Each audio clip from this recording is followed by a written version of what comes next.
Gáby, jdeš dneska na ples? Asi ne, stejně ještě nemáme ani ty scénky. Ačko a Bčko už je prej má. No už bychom měli začít. Ale tak stejně nestíháme, tak tam hodíme třeba nějakou klasiku, já nevím, Růže na kole. Nebo Hánu? A nebo něco z pomády.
Ale ne, teď je to každý rok.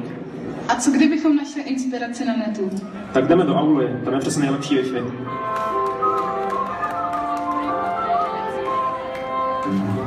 Čekám na signál,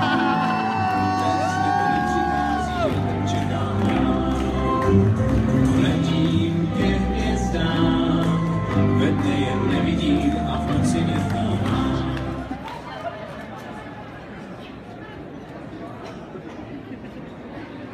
No konečně se to načetlo. Hele, na YouTube je nový video na zdárka. Není to naše třídní?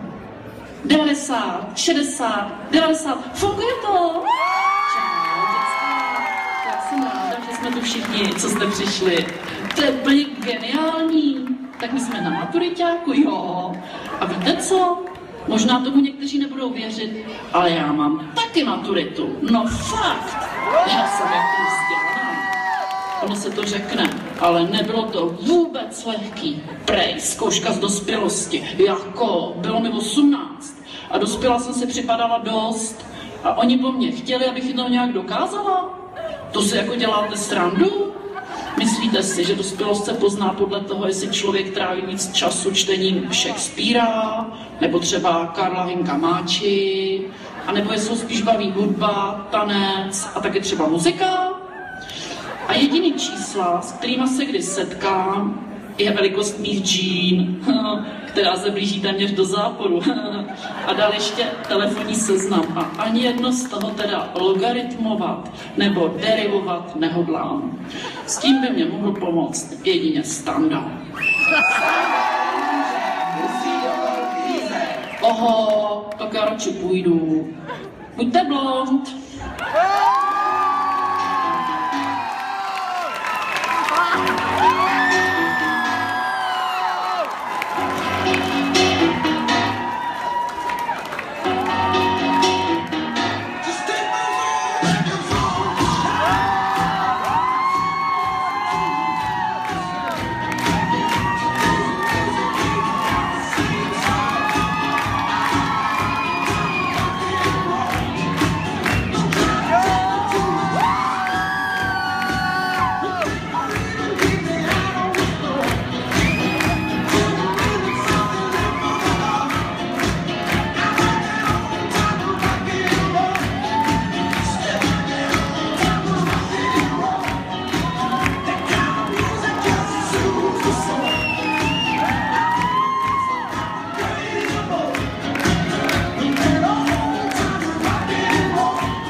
No jo, ale kdo?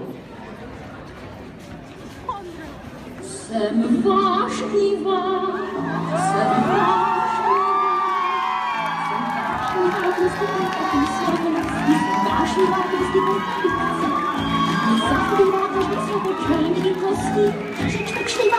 každodenně, co chceš. Skupina A u okna, skupina B u dveří. No panstvo, na co čekáte? Ale paní profesorko, To na mě nezkoušejte. Mně by to ve vašem věku ani, no.